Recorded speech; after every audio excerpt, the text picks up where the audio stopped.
members. Thank you for joining us.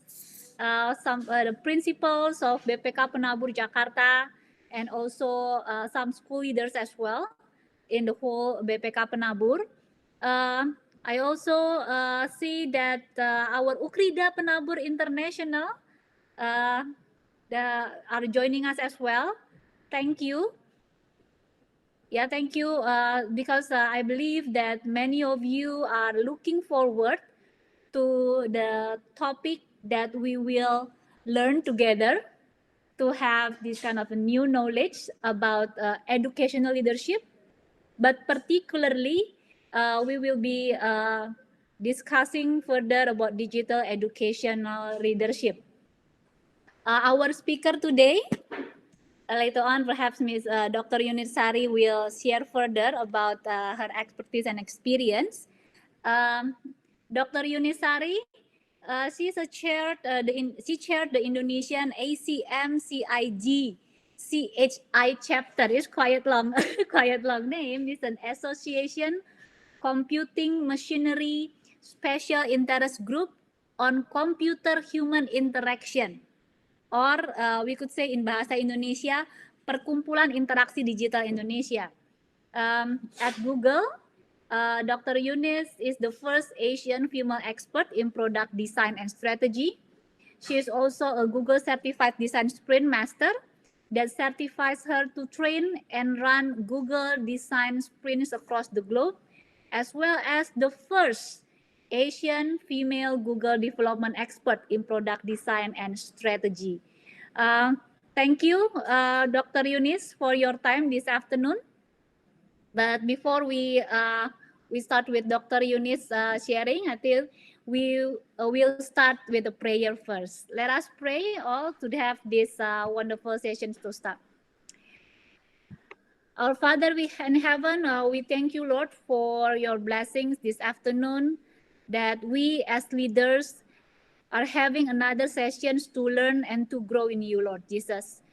We are thankful for Dr. Yunisari, who is going to share her experience and sharing knowledge to us in a way that we would like to improve and develop our competence as a school leaders, especially when we are facing the digital era, digital of education, where we are also preparing our school, our students in doing their new kinds of learning, especially for this coming academic year, as we are leading our groups, our schools, our students, or leading our classes.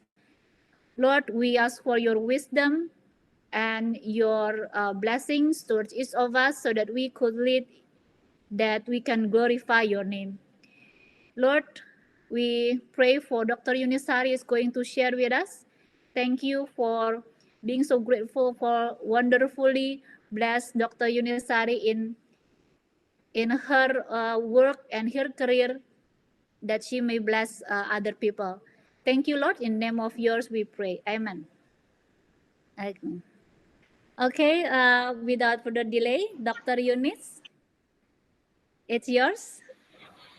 Okay, good afternoon, everyone. Thank you, Shirley, for introducing me, and thank you, everyone. It has been a privilege for me to meet you all, and hopefully I can share something interesting for you that will be useful for you.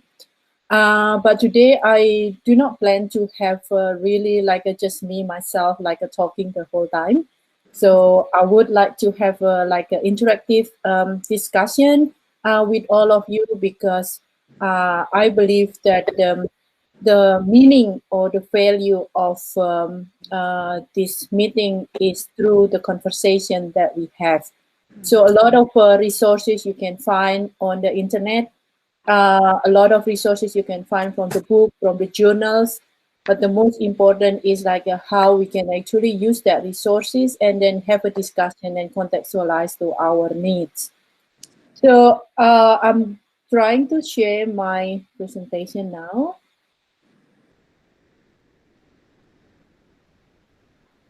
Okay. Can you see my presentation? Yes. Okay, good. Yeah, so Well, this is me. I live in Perth. And have any of you been to Western Australia? No.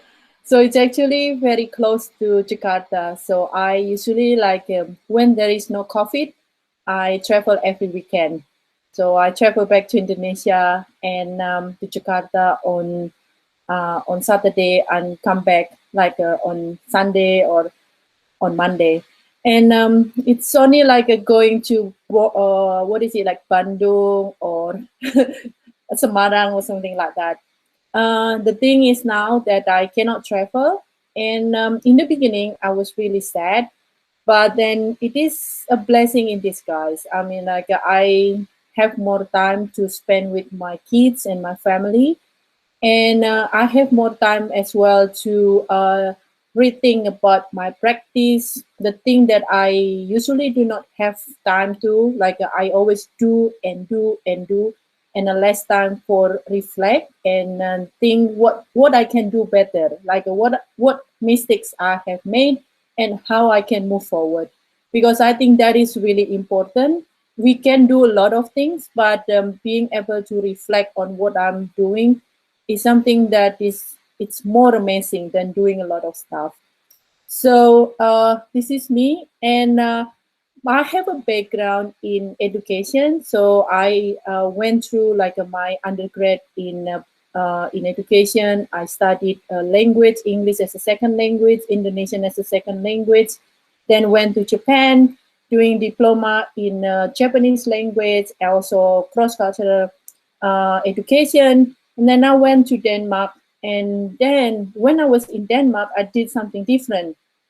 So I changed my major. I did something related to the technology and interaction between the human and the interaction machine. People ask me like, it is not possible. How can someone like from the background of language doing something related to technology? And there were a lot of equations and why I'm doing that, what I was doing. And at that time, it was really early. The field of UX was not really famous. Maybe only people in US or in Europe, they knew about UX. So at that time, actually, we started the company in Indonesia. It's a human-centered design company. It's basically a user experience company. And nobody ever heard about UX. So I did my education in Scandinavia, and I was able to see the connection between what I learned in education, in humanistic, and in education. In technology. I saw that technology itself is actually not really working perfectly on the hand of the people if we don't really think about the users who are actually using the technology. So my role is basically like a catalyst, like a between the as a UX person who learned about UX at that time was actually like, oh, how can I contribute to the to the community, and then learning from what how the people interact with the technology, trying to understand their needs, and then how to help the developer, the designer, to make it into something really useful.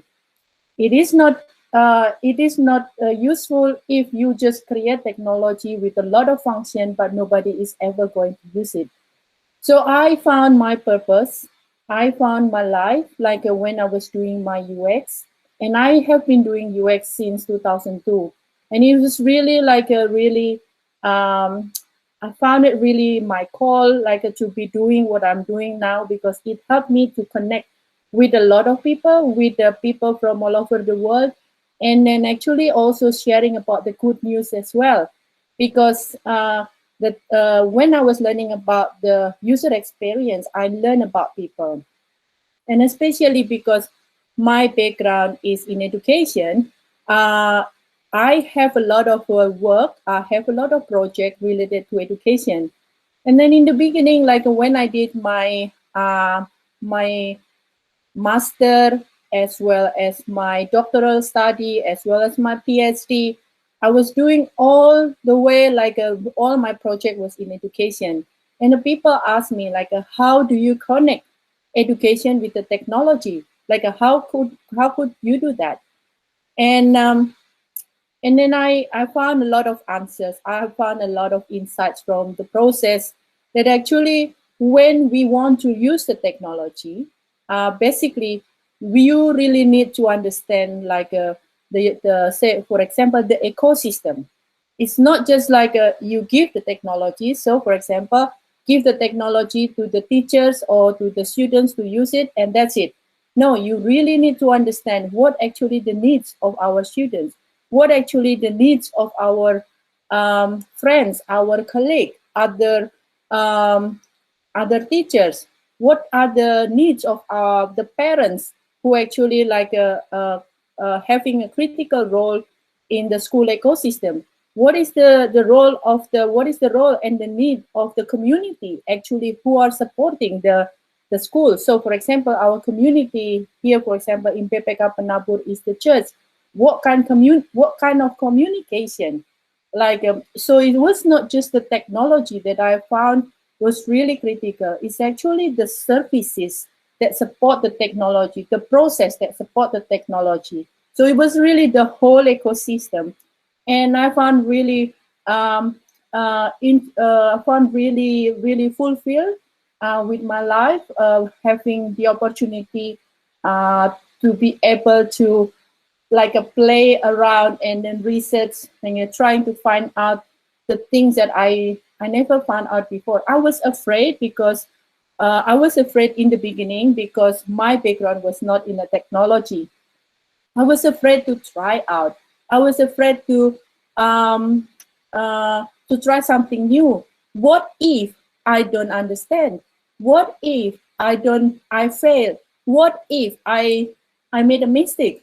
So that question, like always, like how like overcome my fear, like to myself, like all the fears of overcome myself when I wanted to start something new. But you know, right now, like I'm I'm still alive. I'm still alive. I learned so much from my mistake. I made a lot of mistakes. I made a lot of you know, failures, like in the way I like try to do something. I made a lot of things that, you know, I should have done something this one, something better, but you know, like life goes on. And I really hope that I would be able to share this passion with you. So, because I know that this time it is not easy, especially right now, like as a teacher, I feel you, like a lot of my friends here, like they are struggling, like they are a lot of, I have a lot of community here in Australia, they are teachers and they're struggling like with all of these changes that happening like during COVID-19, like they are so afraid. They have a lot of experience. They are they have access to technology. They have knowledge. They have literacy, which are probably much more than what we have in Indonesia. And but they are still afraid, and it is okay to be afraid, because if you are not afraid, if you are not accepting the fact that you are afraid, you won't be able to move forward. You're gonna be like a sitting duck and then just stop and not doing anything. So that's actually like some of the things that I learned from the process. Not sure what happened with my. Do you see my presentation right now?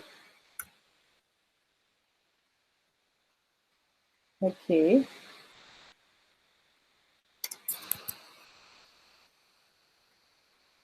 Did you see my presentation? Yes. Yes. Wait.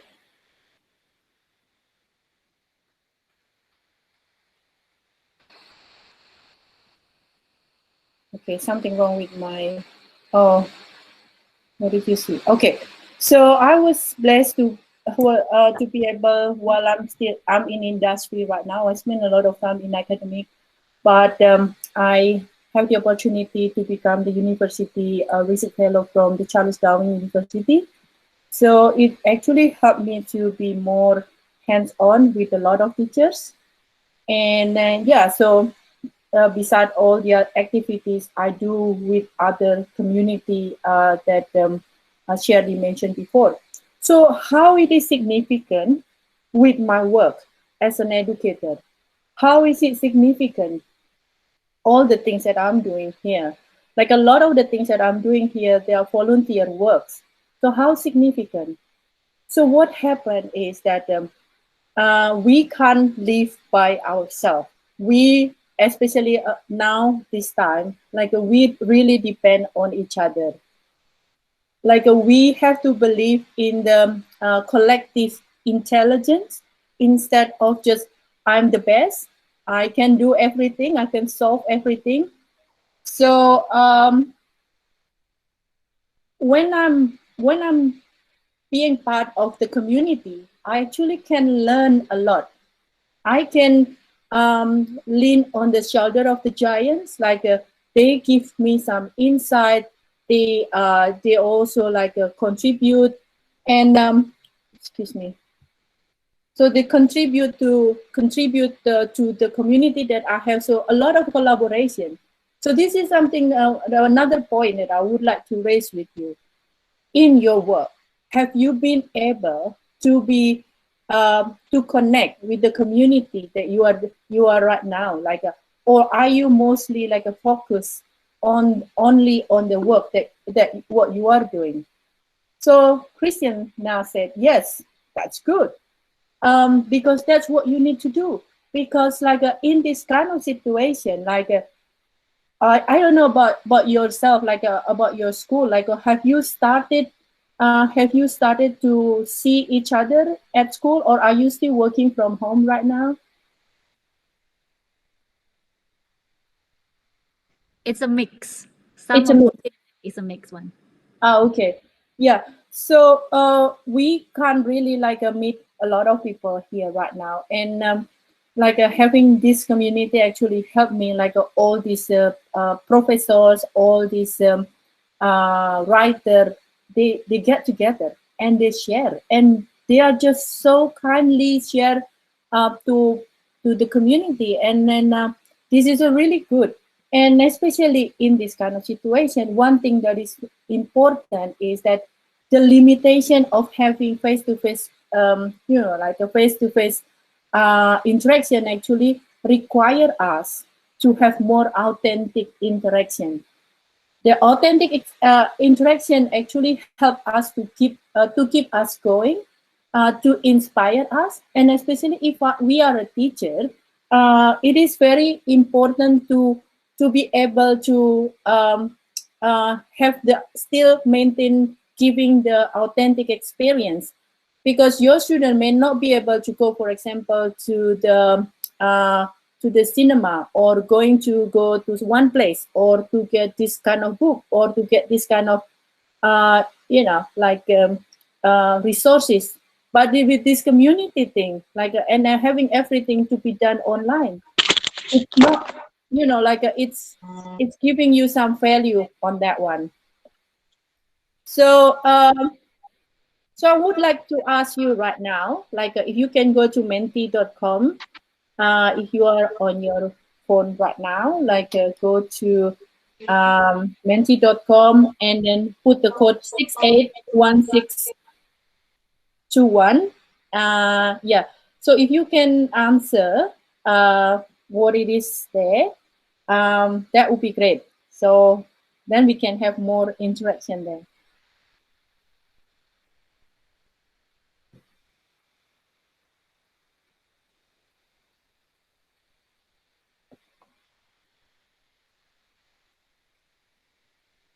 So I'm going to share my slide.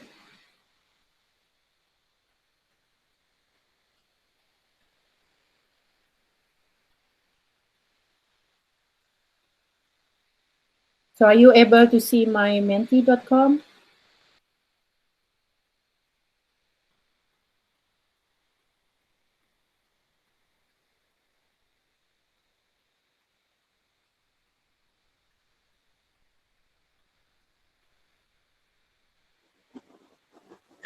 Sorry, Dr. Eunice, what was the code again? Oh, the code. Oh, wait. The code is 681621. 681621.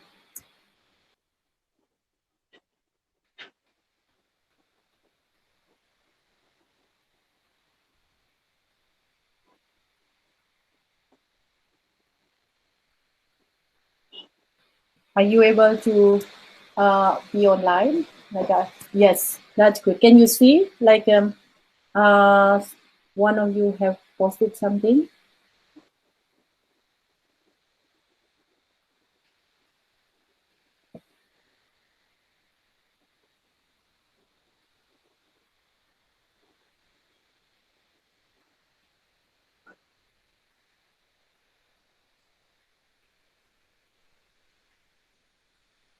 Yeah, that's true. Losing control of our students, that's really something that a lot of my friends here, they are facing as well. Well, that's good that you are more elect to technology. That's really good.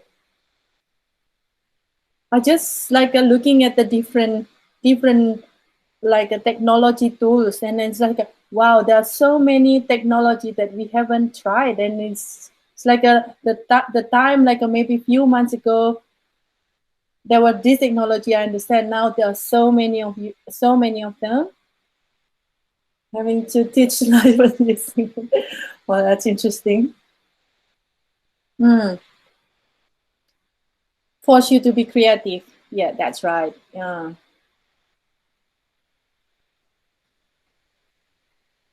Interesting.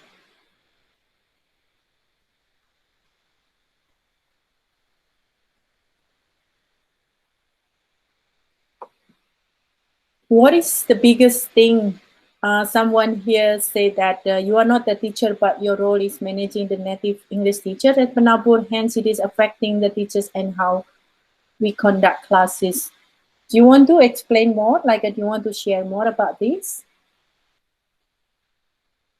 Maybe just say on your microphone or write down somewhere at the bottom.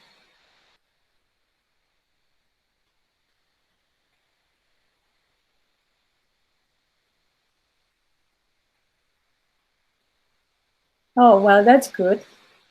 When are you going back to the school again? Are you going to? Are the students going back to school next term?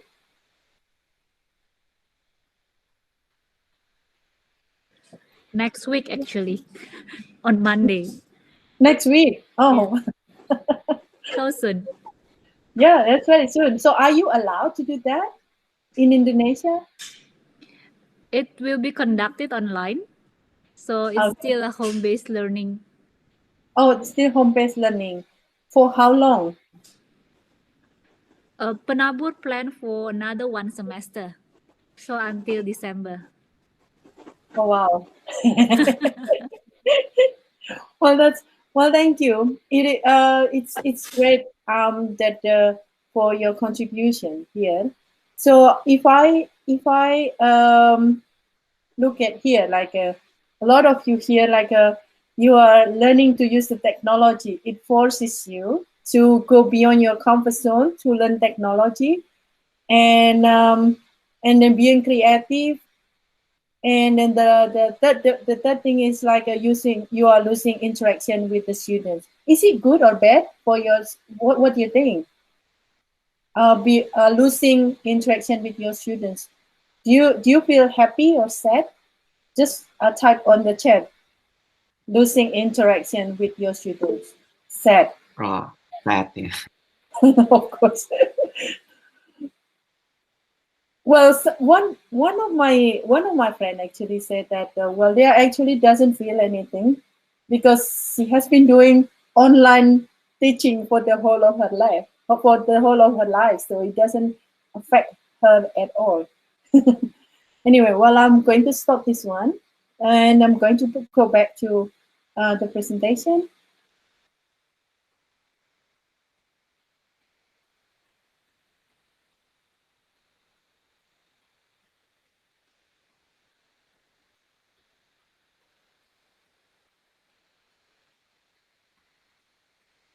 So, well, I believe you have heard a lot of things about what is happening right now, and in many countries, they already go back to school. In some countries, they are still in, like in transition. And we are very lucky in Australia, especially in Western Australia. Everything has gone back to normal this week. Last week, no restriction at all, except that we don't allow people coming from other states coming into Australia. And just today, like a few minutes ago, they locked down Melbourne again. So they're gonna lock down Melbourne for another 6 weeks, and hopefully there won't be any second wave here. So we are very happy, and nothing major really happened, no casualties, and everything is good. So we're just praying. Like last week, we had this our first church again, and so full church, and everybody come to church, and yeah, we plan a lot of things. It's been really hard for many of us. So this is what happened. Like this is at my daughter's school actually. Well, after COVID, like not now. Actually, now has been normal. Like they do the same thing as what we are doing in Indonesia. When you go to the shop, but they allow students coming to school, no parents, and this is just like when they are at school, they have to sit in distance, and only like a year in the beginning, it was only year 11 and year 12 came because they have to meet face to face with the teachers as well as the little children. But most of the people like still continue to have online until certain times. Because they knew that the very little children, they were not able to really like get really into online, and they're losing concentration a lot. And the year 11 and 12, they only have one term left like next term. Now they are on holiday, and then they have to go on final test and go to university. So that was what happened. And now see, this is what happened right now. Can you see? This looks normal, isn't it? Like there is nothing seem to happen. Like, but the impact of COVID actually really severe. Like a lot of the children, they left school like last week. One of the reason is because parents lost the job, and they could not afford to send the children back to school. To the school, and then also a lot of children, because of this 3 months in kind of a semi-lockdown. Why I say semi-lockdown? Because basically we can still go out, but there are a lot of restrictions. They had a lot of problems with the mental health and the well-beings. Like it was really hard, and some children, they lost their what is it like losing their they kind of developing habit of watching too much TV and eating a lot and not doing a lot of exercise. So that kind of things that has happening. So that's why one of the things that they do in many schools is like they adopt pet. So this pet lives in school, and this pet actually like bring comfort. It was made purposely in the school so the children can actually like interact with the pet. And with this pet, actually like they learn to talk, they learn to interact, and yeah, so hopefully it will alleviate some of the what is it like some of the worriness, some of the problem that they may have. And also right now the school, especially with the little kids, they move things very slowly, not very fast like before. They change everything. Everything is now in new normal, even though if you see yourself, there's no physical distance anymore, but then the school have a lot of fun activities. Fun activities is not something that you probably, oh, I asked my daughter, like, why are you having so much fun? Like this week we got a pink week, next week they got a cooking week, and that's a lot of activity, and actually it encouraged them to come to school. And yes, so they have a rosters who is taking care of the pet, and of course, like the pet are trained, and the pet can only like run around in a certain place. Well, they can afford to do that, and also because the pet is part of the family of the school, so the children can, well, they are voluntarily doing something for the pet. So some of them, like they have this chicken and all this stuff that that is fun for them.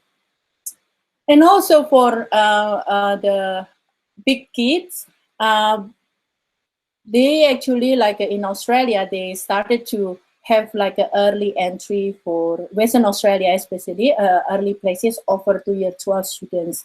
So it is amazing because usually you have to go to test, and then based on the test, then you get accepted to university. And this is a really nice university. And as long as you have all this mark in year 11, based on the mark of year 11, if it is good, then you can actually are offered a place.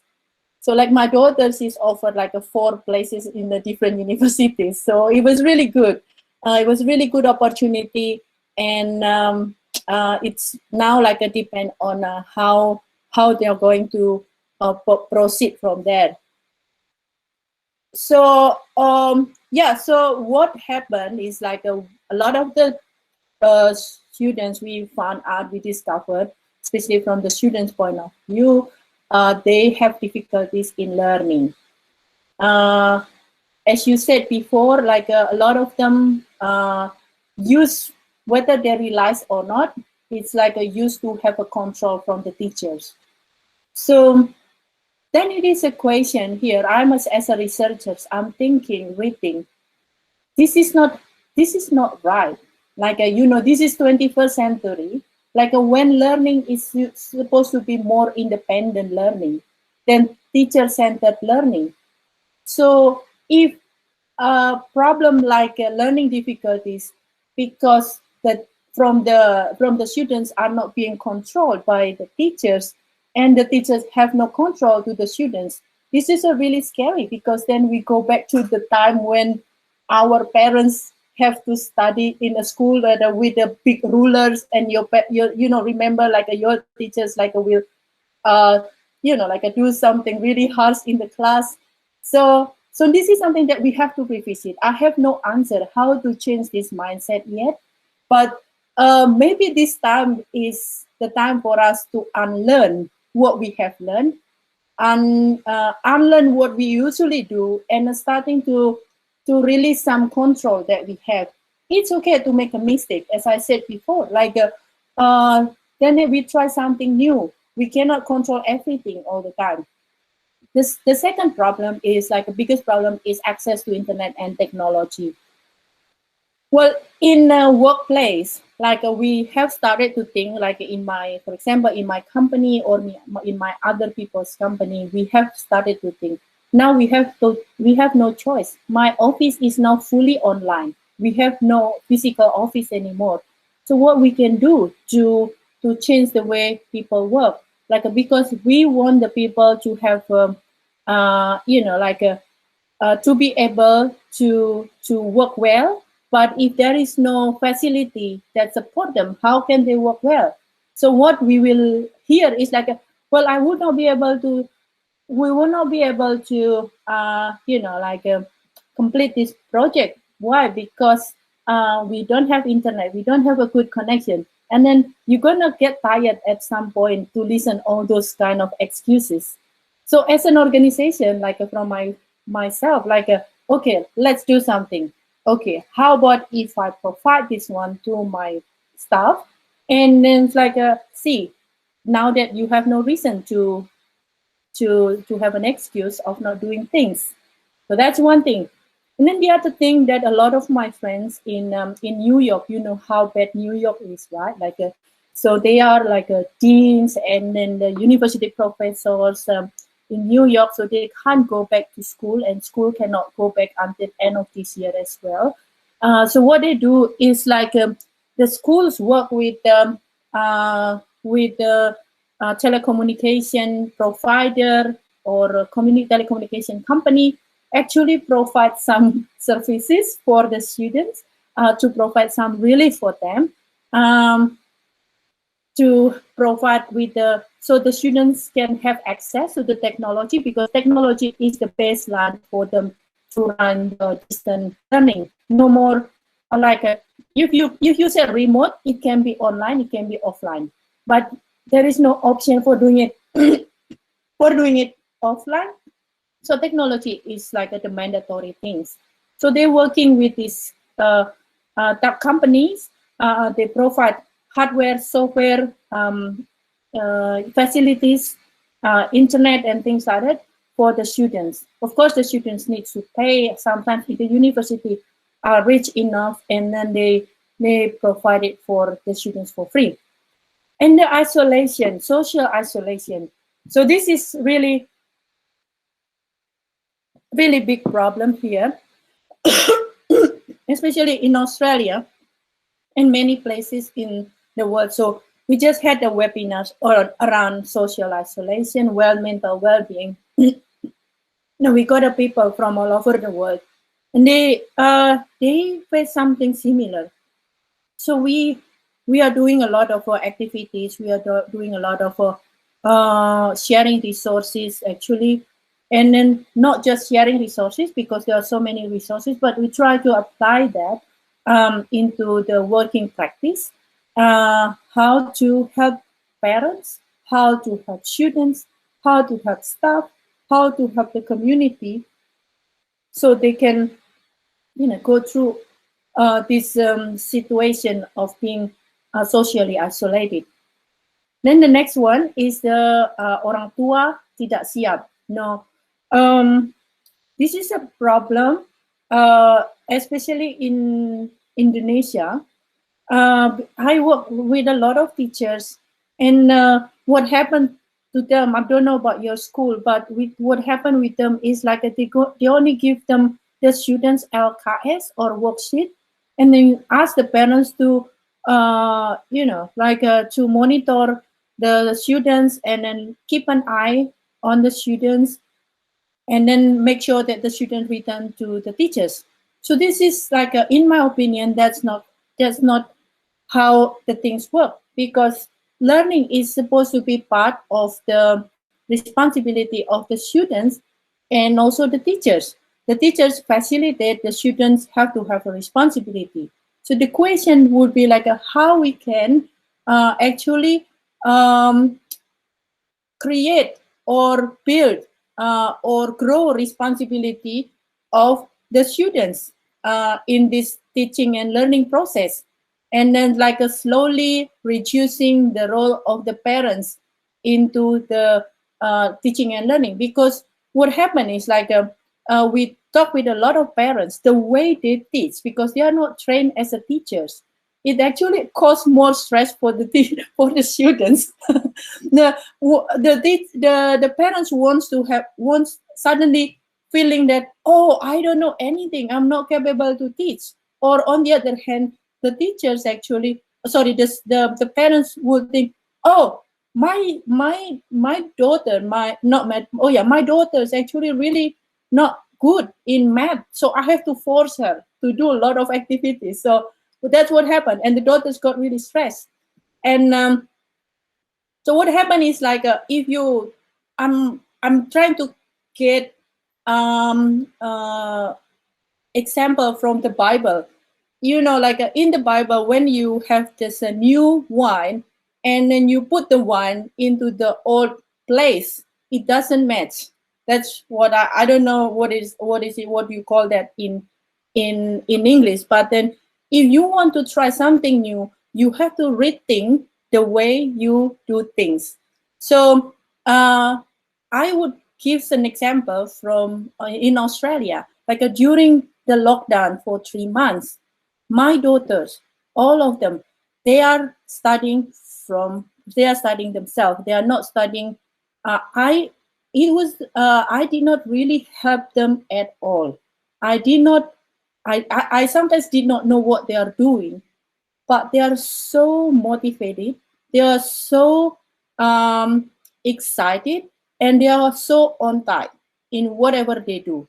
And I was very surprised to see how things happen.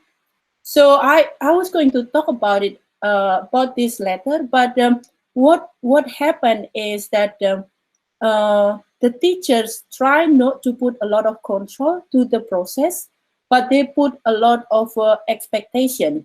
They put a lot of freedom, but at the same time expectation.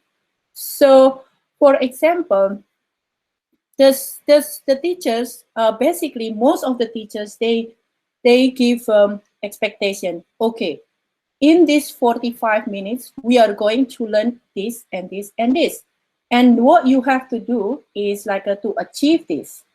And then they break down the activities. And then instead of asking the students like to do things like very, like a free, a lot of freedom, they actually give some break, like okay, this 20 minutes we do this one, and then you present on that one, and then we continue with other activities, and then you present. So little things actually give them some sense of achievement.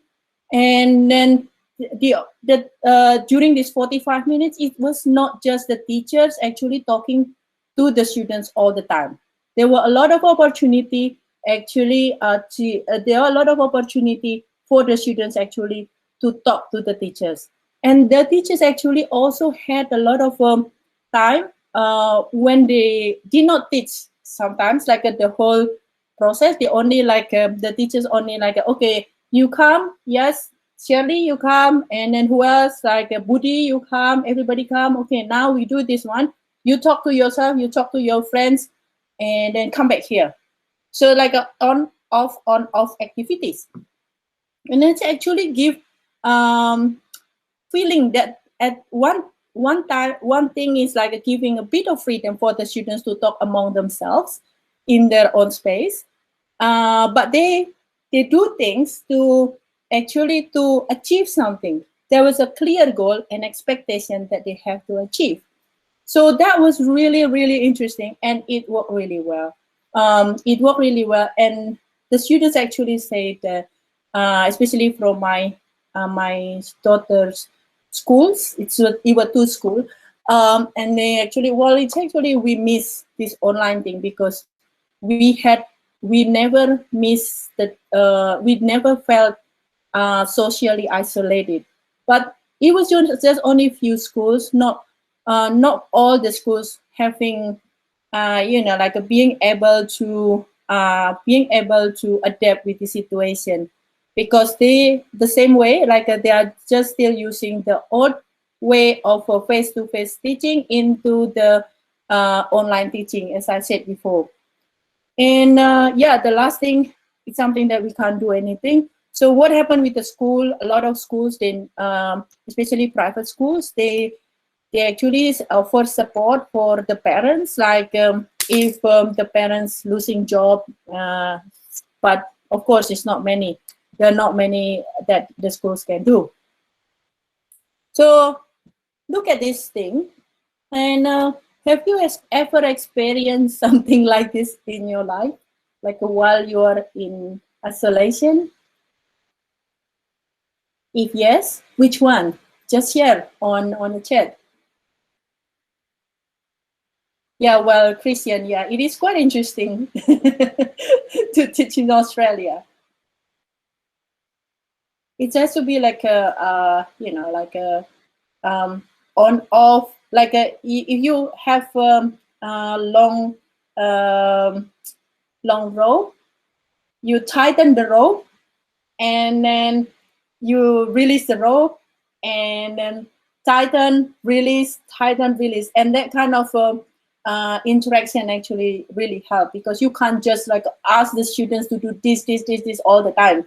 It doesn't work, and it will cause burnout. Well, thank you. Struggling to pay attention and focus. That's right. Feeling agitated. Yeah, that's good. Anyone else? Yeah, just feel free to share if you are comfortable. So there's a lot of things happening, and yes, I know. It is difficult to get to sleep. Do you know why, Tina? Did you identify why? Well, for me, it's because I'm too much in front of the computer, and it's like just a few minutes before I go to bed, then I'm on my computers. So there is no time for me to cool down and then to relax. Yeah, so that's what actually happened. And then, yeah, that's true. So this is what they usually do. Like they try to use different kind of resources, like Action for Happiness, for example. They look at trying to do some fun activities, and they are doing these fun activities and trying to go through. This is some of primary school doing that, but some school also using this one as well. So this is, so for example, try to what is the bottom line here is like to try to achieve something simple each day. So for example, make a list of things that you are looking forward to. As Dina said before, like you got so many things going on. You got your family in your home, you got school, you got work, everything. If you can have one thing that you can achieve, it will make your life brighter. So that's what a lot of my friends said, right? So I don't know like if it is right or wrong, but I feel that as well. I feel that if you have a one thing that you can achieve that day, you feeling more accomplished to achieve the bigger goal. So that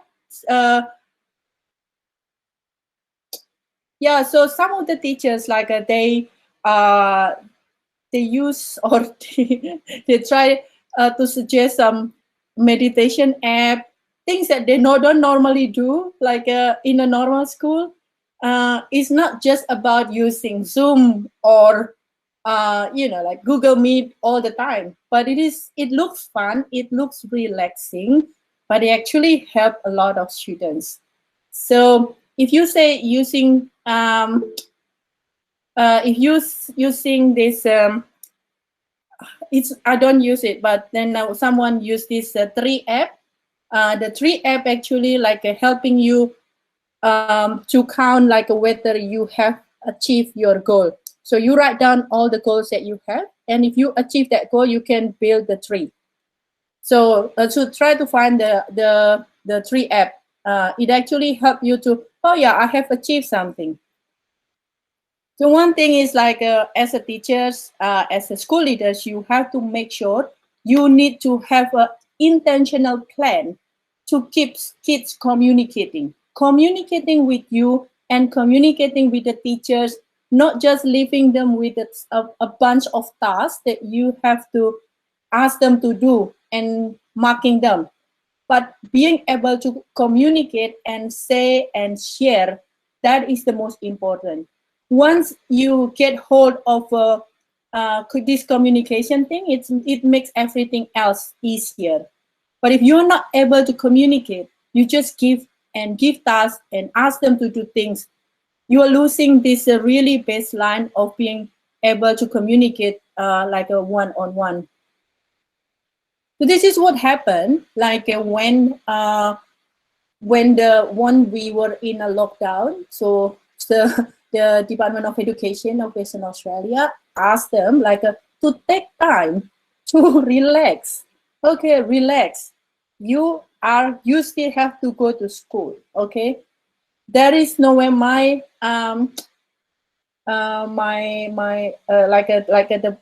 the Prime Minister for this Western Australia even said no school closed. All schools has to go on until the holiday. So it was really hard because everybody was so stressful, chaotic, and but then what happened is like when you are home, right? Like you need to be able, you have to ensure that you make time with your family. You make time to communicate. So actually, this thing you can build into your learning activities. So instead, now that there are too many activities, oh, let's make some COVID remedies. Well, at some point now, it's everybody has made remedy, and the COVID is still there, right? So you don't necessarily need to do anything like that, but try to go back to real life right now. Like, okay, if we talk about relax, so how can we connect to our parents? How we can ask the children with our activities, like with the school activities, ask something to the parents. We make the parents not to substitute us, but to be the expert that we are asking them to give insight to the students.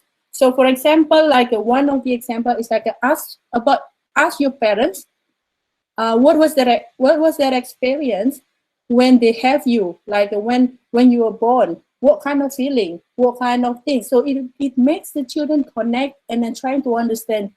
It was the course on what was that? It's on geography and humanistic. So they will have this kind of thing, or maybe asking your neighbors about selling things, because they ask the children to go around the neighborhood and then asking the people around them, because it was allowed to walk within like a few meters of your home. And then make sure that you are able to reset, allow the time with your family, and then ask the children, actually it is okay to relax, but you have the purpose, which is to share what have you done with your family when you are reset, when you relax. So for example, like one of the idea of having this activity is like, okay, now watch a movie with your parents, with your siblings, or whoever it is, and then you give them some some activities. So for example, how do you think about this movie, and what do you learn about this movie, what kind of aspects? So they're actually trying to be more what do you call it, critical when they watch the movie. It's not just watching. So they're starting to look, is there any profanity words? Is there any like a sexual scene, or is there anything like that was not appropriate? And then, I don't really know. I did not realize that this movie is not really good. It's not really appropriate.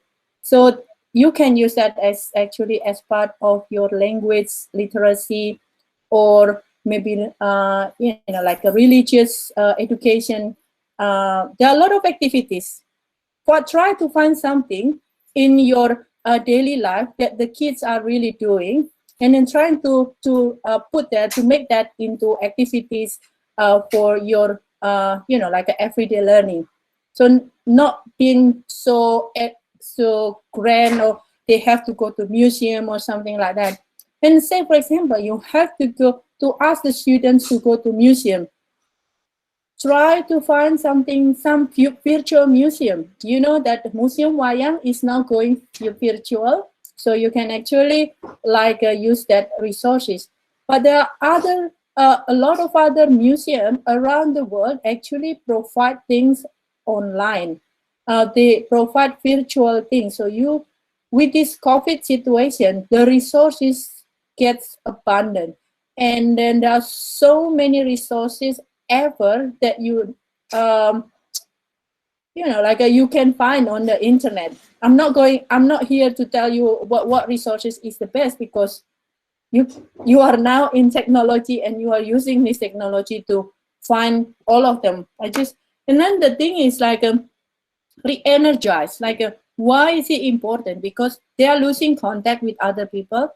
And then like one thing that is somehow missing with this connection with having a lot of social media and a lot of email and everything, we seems to be busy, but we actually losing the opportunity to talk with other people. We are losing the skill to communicate. We are losing the skill to be able to communicate to other people face to face. So one idea, for example, like you can ask, this is what I did before, like you can ask your students to call their friends, to call the mom of their friends, to call someone, to make an appointment with someone and make a call, and then like try to record. So for example, there are a lot of things they learn from that. So they learn to negotiate the time, learn to find opportunities, learn to communicate, learn to write email, learn to do, then they have to prepare what kind of question they can ask. And then they learn to, then they can also actually learn to ask the right information, to face the person and ask the right information. And then to learn how to analyze the data, to transcribe their conversation, and then use that into teaching and learning. And you know what, like this is during the last 3 months, this is what I do as well for my kids as well. And then amazingly, in the last 3 months, you can see that their skills is just amazing than before. It was just not just the skills of using the technology, but also the skills to communicate, the skill to talk to other people. And I saw that to a lot of parents and students, and then also teachers as well.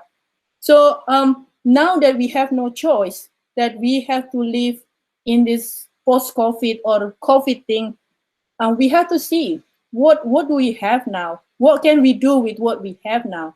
It's no time for grumbling or do, oh well, we have a lot of problem, and no, we're not waiting for other people to decide our fate, but we want to set the path, make our fate for the best, for our education, for the best of the world. So that's a lot of things we can do.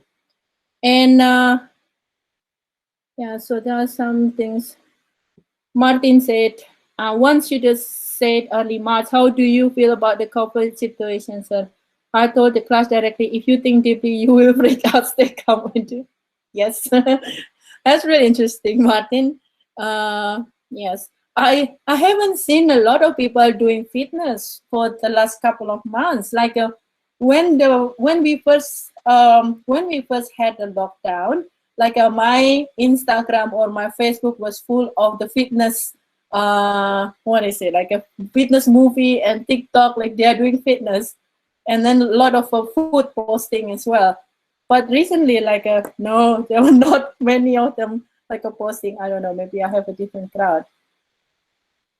This is what they do in Australia. They try to connect. They try to connect between day-to-day life and then the real life. So what happened is the school intentionally like make their social media alive, super alive. They appoint someone to do the social media to keep everybody, like the school children, the students, the teachers, the community posted of what is going on. And because there were nothing going on in the school, so they posted a lot of things that was related to everyday life. So one of them is like this. So the children do something, and then like they post it in the school social media, of course with their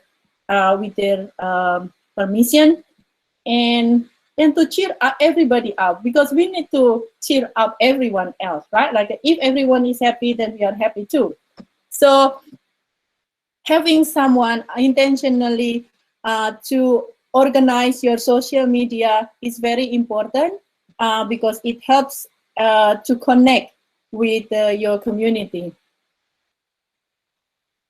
And this is like another example, like they used the students because they could not meet. So everybody, like a few people, they were appointed, and then they have to make their movie, and then they have to say, you know, like their message, their insight.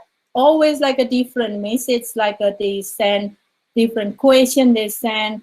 So it was really fun to see like what is going on. It seems that the school never closed. So I think this is something that we are very good in Indonesia doing, right? Like in Indonesia, we all doing social media. It may not be 100% related to the teaching and learning, but this is part of the support process, the support thing that actually keep us going and keep us like oh, well, the feeling that the school still care about you, even though he may not talk to me directly, but oh yeah, well, these kids actually are happy, like they are doing things, and then they can say something nice. So they collect these different kind of movies, actually like putting in all together as the video to be shared. So it was really fun to see this. And yeah, well, yeah, this is something that we need to know, like as an educational leader, we're not just an educator, we also manager. We need to take care of our staff. We are administrator, we have to know what is going on, what kind of rules. Please be really careful, so you not get fined for doing something illegal. Like someone I know, they did not realize, like after they open everything, they let people come to the shop and they got fined few $100,000 because they let more than 20 people come into their shop. So it was police came, and then it caused a lot of you know, like really not nice. And yeah, we are all supervisor, and we also, the most important is like we are leader needs to be ahead or some of anybody else, and then we need to have a vision. If we are tired, how can we inspire other people? But then it is okay to be tired.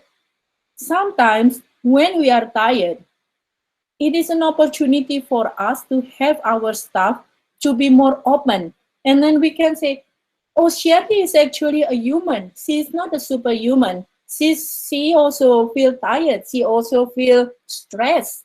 So then Shirley actually, with her vulnerability, she can actually being able to reach other people who find the same thing. And then after that, like what we are doing in UX, that's what we are doing in UX actually. So I'm teaching you UX today. So we are actually trying to understand what other people are doing. And then it's like, okay, now what can we do? So we do what we call as a participatory design. So what can we do to build this thing together? What might we, how might we change this situation together?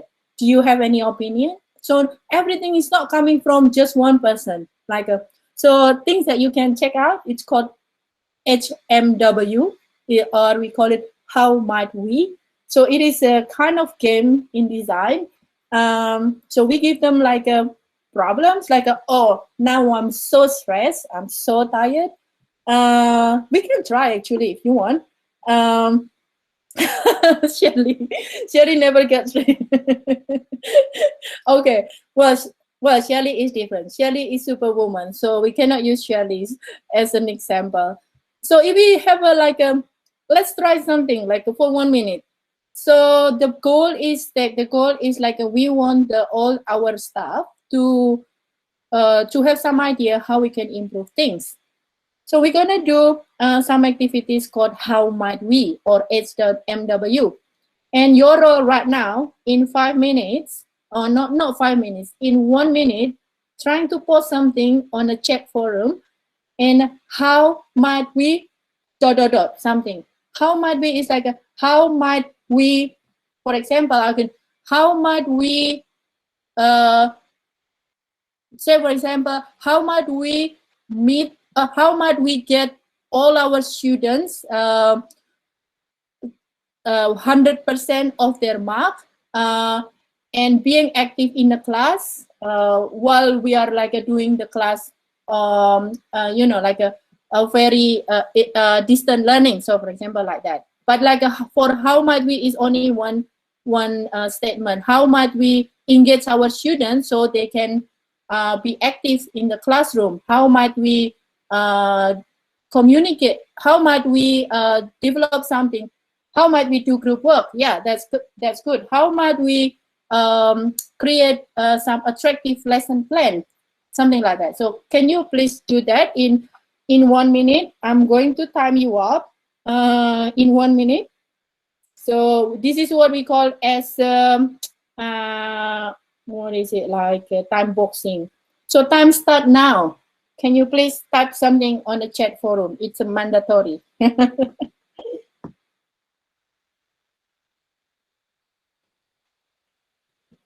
How might we coach our teachers virtually? Yes, that's good.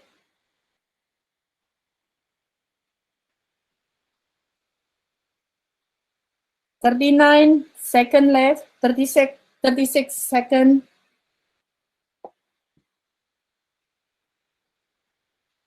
How might we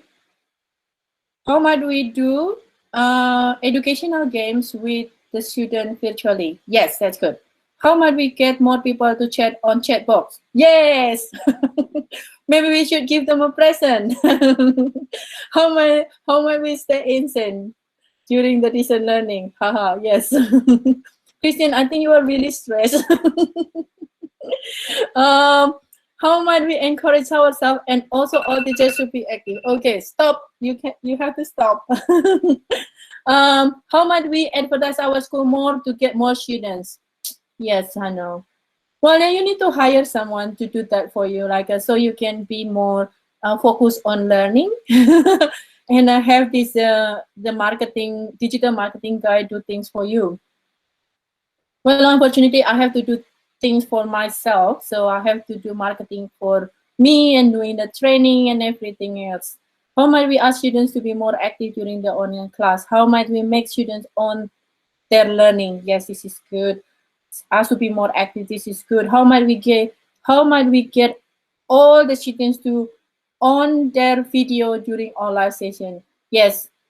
Well, this is interesting. Like Edita Chandra, you have a really interesting question. This is a rule in our company. Actually, like we have a mandatory. If we have the face-to-face conversation, you all need to open your video because otherwise you are just talking with MRAGAR,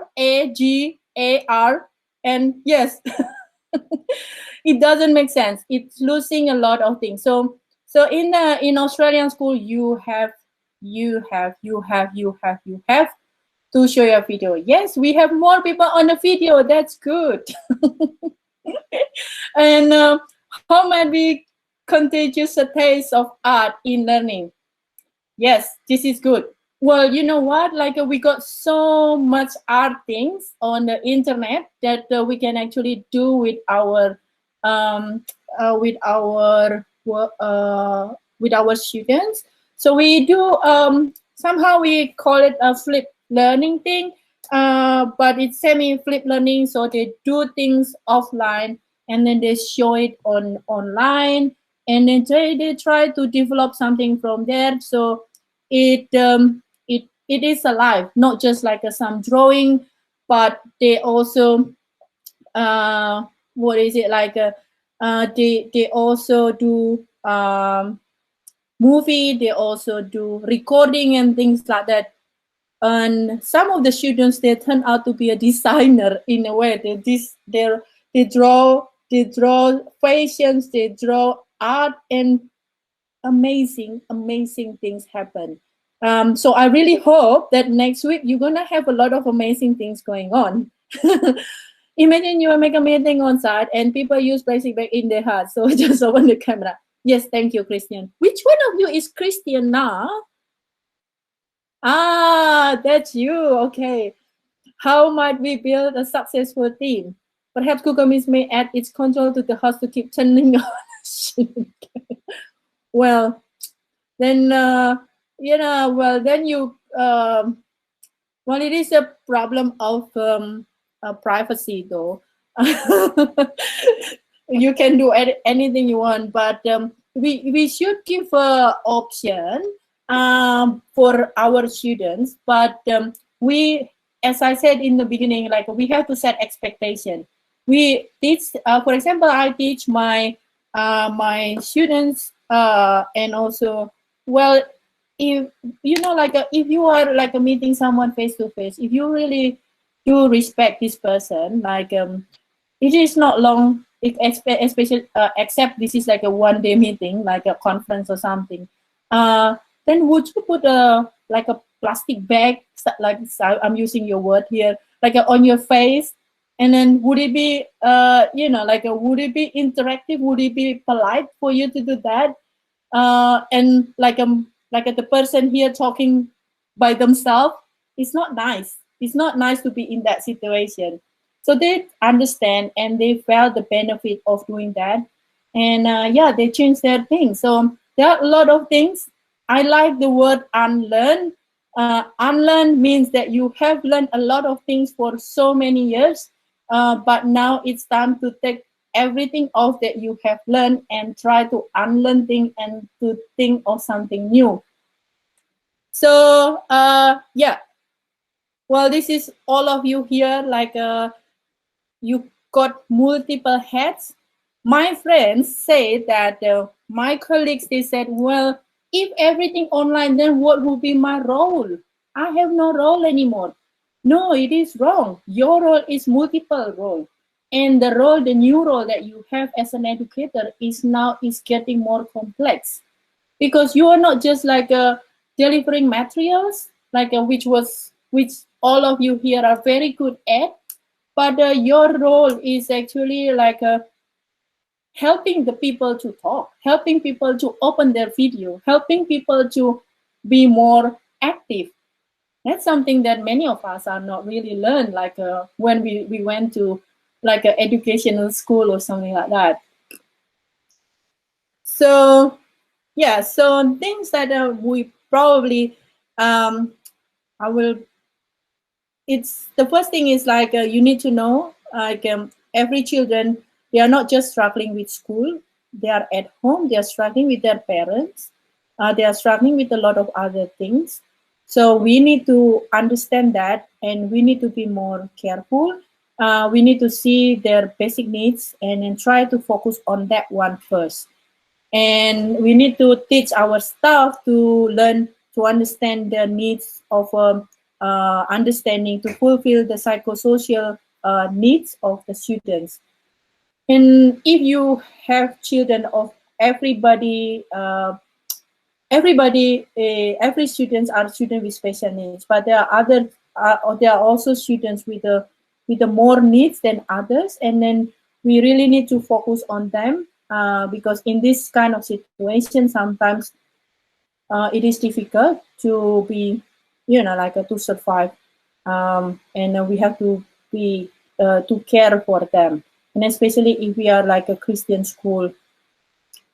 And then the thing is like we will need to focus on the way we have to include our family and the community as well. And then again, like focus on unlearn and rethink the new way of learning. And this is what we teach when we do a lot of training in UX, how we can actually do things in agile manner, in agile way, and apply user experience. So in the beginning, I mentioned about why I became a user experience person, doing a lot of the user experience, and how I applied this to education. Because I see that in education, this is we are often missing a lot of things. We just transmit information, transmit.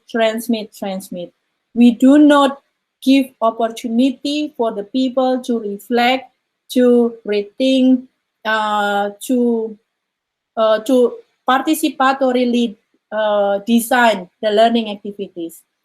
I've been fortunate to be able to live in many countries where learning is not teacher-centered, but more on a student-centered. And learning is designed with the students. So actually, I've been conducting a lot of, I think I'll just go to one of. So I do a lot of training on questioning, asking question, and it is very important because even Albert Einstein, if you have an hour to solve a problem and life depend on it, you would use 55 minutes to determining the proper question to ask. And we are kind of losing the skill of asking question. We are a lot of my friends, a lot of my family, a lot of my colleagues, they just do what they are asked to do.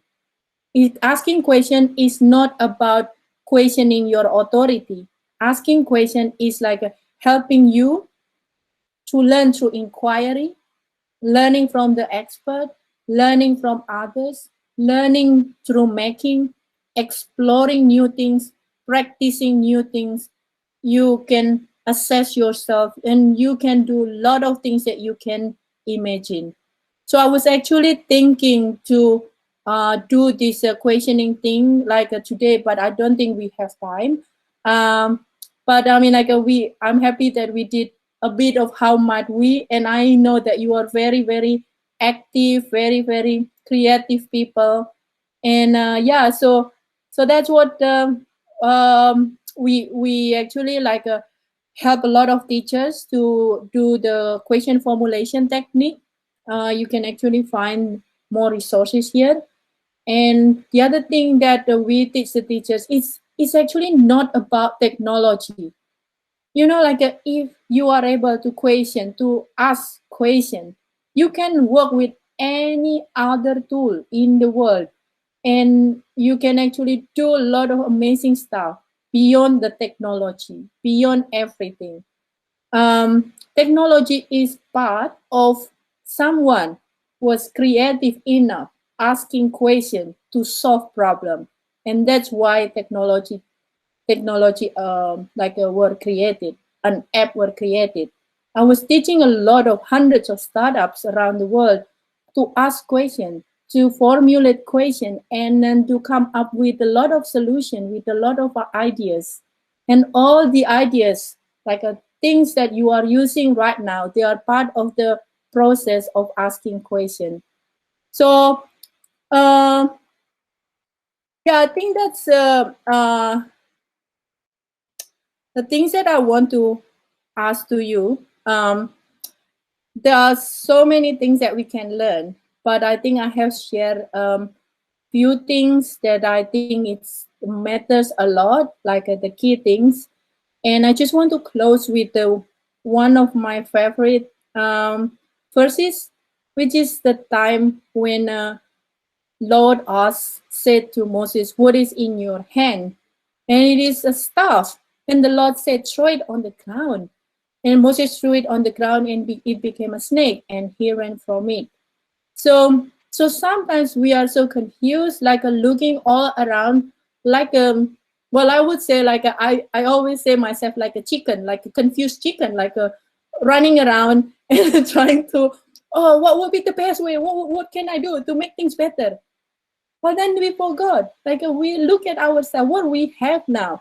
Everything that we have now, it's part of the process that God has promised us to have, every single moment in our life. And we can use every single moment in our life to change the world. So when I started when I started my career in the beginning, it's why did I study language? Why did I study this? And why did I go there?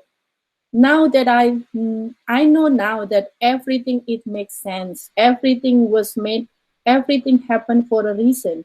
Everything happened not just because it just passed by, right? So, so this is I hope this kind of like a closing remark would help you to rethink again. And yeah, so thank you for the opportunity to share, and I hope you can learn something, and I would open for any question if you have. Thank you, Dr. Eunice, for wonderful sharings. I did have like 3 pages of my notes of what you shared, as there were some of new things for me personally to explore further. Yeah, but I think it is a time for, I would like to have giving an opportunity for the participants to ask a few questions. Yeah, I think we do have a few uh, minutes, perhaps 2 or 3 questions from the participants. Please do, if you would like to ask Dr. Eunice directly, you can unmute your speakers, your speaker, and then you ask Dr. Eunice. Any? Okay, this is Dr. Christiana stated, give the wonderful quote. Yeah, Alvin Toffler. Martin, do you want to ask or say something?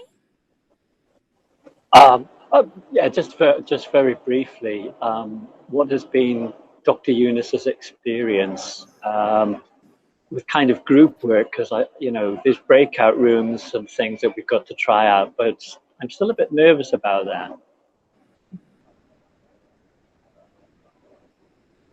Why you feel nervous, Martin? I haven't really looked at the breakout rooms, and another thing that worries me about is possibly the connection or something like that, trying to get back into something like that. That's all.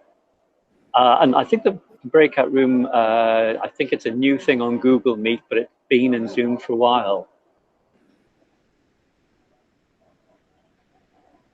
Dr. Eunice, you are still muted. Okay. Well, I agree with you, Martin. Sometimes connection is a problem, especially I could not believe that it is the 21st century. Like in Indonesia, we still have a problem with the internet connection. And yeah, so breakout room. Because I'm teaching teachers in remote areas as well, running workshop as well. So sometimes we don't really like rely so much on the internet connection because it has to be different way of thinking, different way of doing stuff. So it can be like you are using like a on off of using your WhatsApp, which is probably, or your phone, maybe conference call on your phone, to make sure that everyone can talk. And the number of talking is supposed not to be the same way, like the amount is not supposed to be the same way as if we are in Jakarta or in like places. We really need to adjust it to the situation. Actually, I just share with you the things that I prepared for you before. So if you go there, this is one of the things that we are doing. It's in one way of doing the breakout room. So it is not using Zoom. It's not using Zoom or Google Meet. So it's actually like a collaborative board. So if you can go there, if you have a chance, go there and ask questions. Type your question there. Just click, and then there will be some coming out, and then write down your question there. Thank you very much, Dr. Eunice. Thank you, Shirley. Yeah, it's nice. So again, we got new things from the mural application. Thank you for sharing, Dr. Eunice. Yes, no worries. Yeah, just try to write your question. So, Dr. Eunice, since perhaps we are many of us are readers, yeah, and should there be some questions that we would like to ask further? Are you open for questions in the future, let's say for emails or other things? Yeah, sure, no problem. It's okay. Okay, thank you, Dr. Eunice. So, yeah, so since we are scheduled to have it until 3:30, Yeah, this is 1.5 hour sessions. I would like to have a wrap up a bit about things that Dr. Yunis just shared. Okay, so the first thing is about the technology itself. Yeah, perhaps other participants could add the summary that I put on my notes, that as a leaders, when we think about, we would like to add the technology as part of our school system, we do need to analyze and understand the needs of the ecosystem, yeah, the needs of the students, the parents, the teachers. And what I highlighted from this particular point is the services and process to support the technology itself. So it's not just only by choosing one technology to be applied in our teaching and learning, but then we need to think about the support, and then how the teachers and the team be able to run the process. Another point, the second point that I highlighted is about the collaborations that we have as a community, talking about the collective intelligence. Yeah, that this is the time where we would like to we share more, we engage other as well, and then we collaborate to produce something for our students to be more meaningful. Yes, not relying on ourselves. Okay, and then the second point of the teaching learning interactions that we will provide for our students is about the authentic interactions, authentic experience. I think this is also very useful to be put in our mind, yeah, about authentic experience. If you are a language teacher, I know Dr. Yunis is a language teacher as well, how to use the English, let's say, for our second language, and then to put into the authentic experience so that we could use our English language in the practice, yeah, and that the authentic experience will inspire us. Another things about the leaders, I really love the words, the fifth points that Dr. Yunis shared about the agility, of the leaders in being a users of the technology. And the last one of the most important thing is to unlearn about what we have learned, and then we rethink about something new. Yeah, because it is not easy to let go what we have learned in the past. Yeah, and then how to force ourselves and then to think about the something new. Okay. Perhaps Dr. Yunis, any other closing statement? Well, I think you have summarized it really well. Thank you so much. It's really a good opportunity to meet all of you here, and I hope that we can meet again and do something together. So it is really good. We actually, oh yeah, one thing. Wait. I'm going to share. We do a lot of activities. We do a lot of, yes. Can you see my slide? Yeah, we do. We actually do a lot of activities like the meetups, and also, yeah, so we also put some of the things here on Anchor. So if you want, some of them are related to education. We do this one for the teachers. If you are interested, like you can go there and you can join. It's probably sometimes it might not be like 100% related to education, but as I said before, like we have to see something else like beyond our education and apply it to our work, because it will enrich your practice. And then the other thing is like if you are interested like to run like a workshop, like a growth mindset workshop, or a workshop on like a question formulation technique, we are actually doing that for a lot of teachers as well. So that's what I want to share. Okay, thank you, Dr. Yunis. Definitely, we will contact you further for the last part of what the things that you shared, because this again, this is another step that we make to improve our education system, especially in the new normal. Okay. Really thankful for your time, Dr. Yunis. I think it's time for us to, okay, all to switch on your camera, and we would like to take a picture. It's an Indonesian way. Yeah. And we would like, are you ready for the camera person? Okay, bisa nggak? Siap nggak? Okay, so everyone to be on. Okay, so there are few pages, I think. Yeah, few pages. Okay, so okay. So I also take a picture. So it's smooth. Okay. Okay, 1, 2, 3. Another pages. Okay. Okay, just 2 pages enough. 1, 2. One more page, one more page.